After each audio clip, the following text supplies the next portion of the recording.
만수르, 토트넘과 경기 직후 영국 1위 연봉의 손흥민 당장 데려와. 토트넘 레비 회장 초비상 사퇴 선포. 유럽 역사상 선이 처음. 난리난 토트넘 상황. 손흥민이 케인과 어깨를 나란히 했다. 영국 매체 BBC는 4일 한국 시간 토트넘 역사상 프리미어리그 원정 50골 이상을 득점한 단 2명의 선수이며 그 선수는 손흥민과 케인이다 라고 보도했다. 토트넘은 4일 한국 시간 영국 맨체스터의 에티하드 스타디움에서 열린 2023-24 시즌 잉글리시 프리미어리그 14라운드 맨시티와의 경기에서 3-3으로 비겼다. 이 경기에서 손흥민이 골을 넣으며 대기록을 세웠다. 토트넘은 전반 5분부터 앞서갔다. 역습 상황에서 클루셉스키의 롱패스를 손흥민이 머리를 갖다 대며 도쿠의 압박에서 벗어났고 계속해서 드리블을 친 후 마무리 지으며 1-0을 만들었다. 1-2로 뒤지고 있던 후반 23분 벤 데이비스가 다이빙 헤더로 걷어낸 공이 손흥민에게 흘러갔고 손흥민이 원터치로 로셀소에게 넘겨줬다. 로셀소가 디아스의 압박을 뚫고 슈팅을 날려 2-2 동점을 만들었다. 이 경기에서 손흥민은 한 골 1도움을 포함해 85%의 패스 성공률, 2번이 기회 창출, 100%의 드리블 성공률, 100%의 지상 볼 경합 성공률, 100%의 공중 볼 경합 성공률을 보여주며 평점 7.7점으로 완벽한 경기력을 보여줬다. 또한 손흥민은 이번 골을 통해서 EPL 원정 50골을 넣으며 해리 케인과 같이 50클럽에 들어갔다. 손흥민의 EPL 홈경기 득점은 62골이다. 손흥민은 케인이 뮌헨으로 떠났을 때 누구보다 아쉬워했다. 손흥민은 케인이 이번 이적을 통해 더욱 발전할 것이며 구단과 선수 모두 이번 이적을 존중해야 한다고 강조했다. 우리는 그가 최선을 다하길 바라며 그가 그곳에서 모든 것을 얻을 수 있기를 바란다. 그도 우리에게도 최선을 다하길 바란다고 확신한다. 라고 손흥민은 덧붙였다. 해리 케인과 손흥민은 축구 역사상 최고의 공격 듀오 중 하나로 꼽힌다. 두 선수는 8년 동안 함께 뛰면서 47개의 합작골을 만들었고 드록바 램파드를 제치고 1등을 차지했다. 두 선수는 경기장 밖에서도 돈독한 우정을 나눴다. 케인은 지난해 프랑스 텔레비전 채널 커넬 플러스와의 인터뷰에서 우리는 경기장 밖에서도 좋은 관계를 유지하고 있다고 강조했다. 2. 손흥민 빈자리 채우자. 토트넘.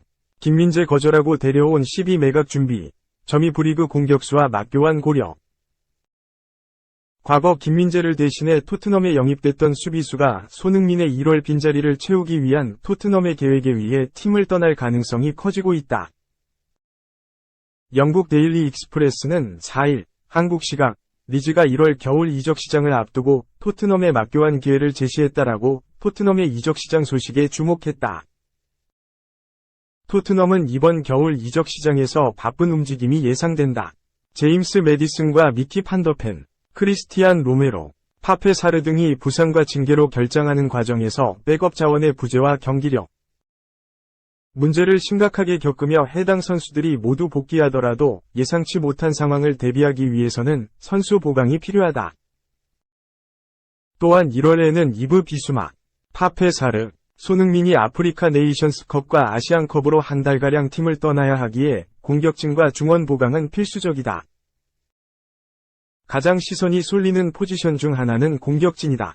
올 시즌 토트넘은 손흥민이 해리 케인의 이적 공백을 완벽히 메우며 맹활약 중인 최전방 포지션에서 손흥민 외에 뚜렷한 대안이 없다. 손흥민이 아시안컵으로 팀을 떠난다면 히샬리송과 브레넌 존슨만으로 그의 존재감을 대체하기는 쉽지 않기에 영입을 고민해야 한다. 토트넘의 구세주로 등장한 팀은 리즈다. 데일리 익스프레스는 토트넘은 손흥민이 다음 달 아시안컵을 위해 떠나며 공격진 보강이 필요하기에 리즈와 선수를 교환해 공격수를 영입할 수 있다. 이미 토트넘은 리즈 공격수 윌프리드 뇽토를 살펴봤었다. 뇽토가 이적이 가능하다면 많은 팀이 그를 원할 것이다. 더욱이 토트넘은 다른 팀들보다 뇽토 영입에서 중요 이점을 갖고 있다라고 설명했다. 토트넘이 가진 이점은 바로 리즈에서 임대 중인 수비수 조 로든이다. 로드는 한때 토트넘이 김민재와 함께 고민하다가 영입한 수비수로 큰 기대를 받으며 토트넘에 합류했었다. 다만 기대와 달리 잘 성장하지 못했고 최근에는 임대를 거듭하고 있다. 조세 무리뉴 감독은 김민재와 로든 중 로든을 택한 토트넘의 선택을 비판하기도 했다. 로든은 올 시즌 리즈에서는 준수한 활약을 펼치며 리즈가 그의 완전 영입을 원할 수 있다는 소식이 전해지고 있다. 뇰토 영입에 도움이 된다면 토트넘은 충분히 로든과 뇰토의 맞교환을 고민할 것으로 보인다. 데일리 익스프레스는 두 클럽이 원하는 것을 얻기 위해 선수를 맞교환하는 것은 상상할 수 없는 일이 아니다. 다만 리즈가 뇰토를 로든보다 높게 평가하기에 추가 이적료를 요구할 가능성은 크다라며 추가 이적료만 지불한다면 성사될 수 있다고 평가했다. 3. 주드 벨링엄은 저주를 피할 수 있을까? 영국 스포츠 바이블은 4일 한국 시간 레알 마드리드와 잉글랜드 국가대표팀은 벨링엄이 골든보이 저주를 피하길 바랄 것이다. 오늘 저녁 벨링엄은 21세 이하 선수 가운데 최고에게 주어지는 골든보이상을 수상할 예정이다. 잉글랜드 출신 선수가 골든보이를 수상한 건 과거 2014년 라힘 스털링 이후 처음이다 라고 보도했다. 이어 골든보이는 웨인 루니, 세스크 파브레가스, 안데르송, 알렉산드레 파투, 마리오 괴체, 이스코, 폴 포그바 등이 수상했다. 하지만 루니, 파브레가스, 괴체 등은 20대 후반까지 수많은 부상에 시달렸다. 커리어 초기 과다한 출전 시간 때문이다. 지난 1년 동안 무릎과 어깨에 부상을 당했던 벨링엄 또한 다른 어떤 선수보다 많은 시간을 소화하고 있다. 작년 생일부터 현재까지 14,445분을 뛰었다 라고 우려했다. 골든보이는 이탈리아 투토 스포르트가 제정한 상이다.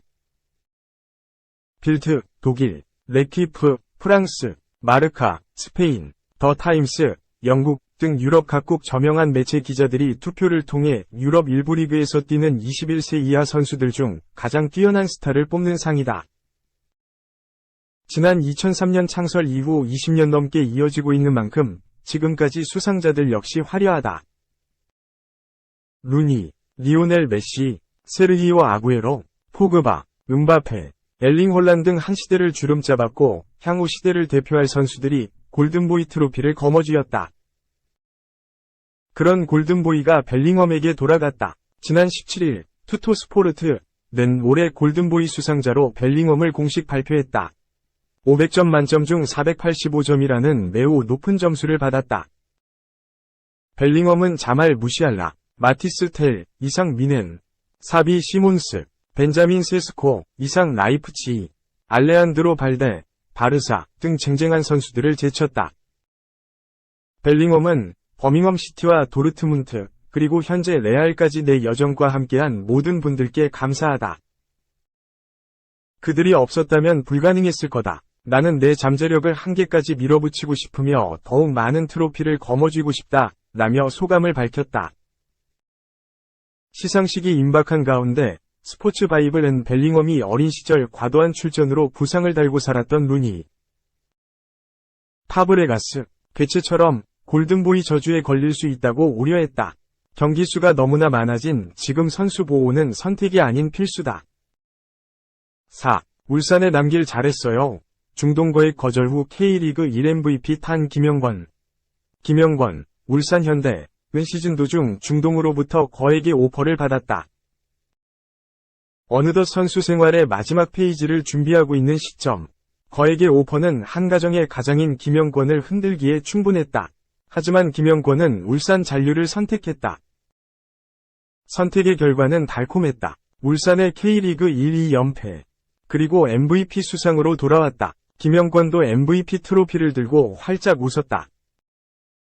김영권은 4일 열린 하나원큐 K리그 2023 대상 시상식에서 K리그 1 MVP로 선정됐다.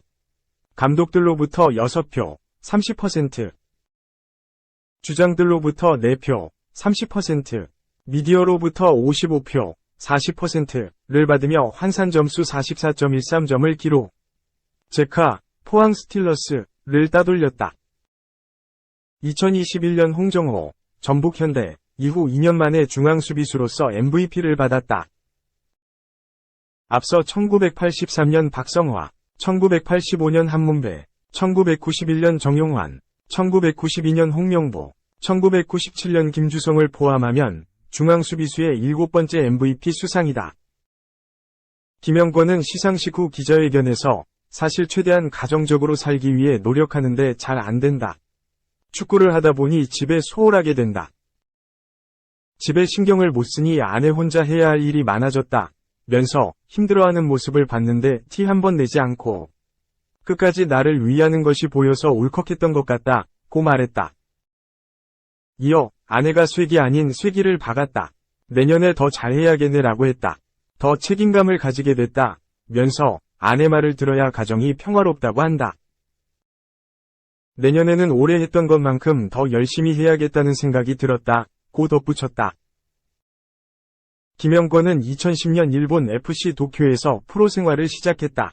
오미야 아르디자를 거쳐 중국 광저우 헝다, 일본 간바 오사카에서 뛴 뒤 2022년 K리그에 첫 발을 내딛었다. 김영권의 입단과 함께 울산은 우승의 한을 풀었다. 17년 만에 K리그 1 우승. 김영권도 K리그 1 베스트 11에 선정됐다. 2023년에도 빛났다. 32경기에 출전해 울산 수비를 이끌었다. MVP, 그리고 2년 연속 베스트 11까지 거머쥐었다. 사실 MVP는 없을 수도 있었다. 중동의 오퍼에 흔들렸기 때문이다. 하지만 홍명보 감독과 면담 후 울산 잔류를 선택했고 2연패와 MVP라는 기쁨을 누렸다. 김영권은 사실 오퍼가 왔을 때 당연히 사람이기에 가고 싶은 마음이 있었다. 면서 감독님과 2에서 3시간 면담 후 안 가기로 결정했다. 감독님의 경험과 인생의 중요한 시기에서의 선택을 그때 많이 배웠던 것 같다.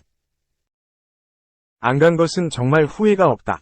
여기 남아있기를 잘했다는 생각이 들게 만들어주셨다. 고 강조했다. 계속해서 사실 금전적인 부분이 아쉽기는 하지만 그것과 바꿀 수 없는 MVP라는 자리로 충분히 충족이 됐다. 고 활짝 웃었다. 1990년생, 어느덧 축구 인생의 마지막 페이지를 준비할 시기가 됐다. 김영권 스스로도 선수 생활의 마지막 페이지는 이제 시작이라고 생각한다. 고 말했다.